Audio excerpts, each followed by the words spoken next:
The office ghost, the most loyal employee. Rahmat was an ordinary employee, but his life was anything but ordinary. He always left the office late, did extra work, and despite all the scolding from his boss, he never quit his job. One night, when the entire office was empty, Rahmat was sitting alone at his desk, working. Suddenly, the lights dimmed, the fan stopped spinning, and a whisper came from behind him. "I am the ghost of this office." Rahmat almost dropped his cup of tea. His heart started beating fast, but he stayed quiet. Then, gathering courage, he asked, "What are you doing here?"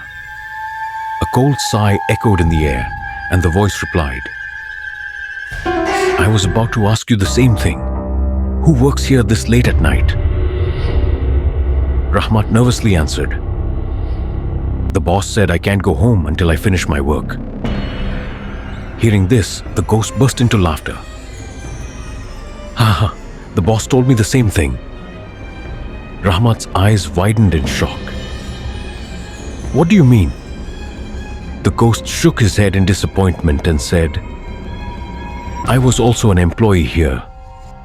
One day, the boss told me, 'If you leave the office before finishing your work, I'll fire you.'" Rahmat hesitantly asked, "Then what happened?" The ghost sighed and replied, "What else? I kept working and died, but I never got out of this job."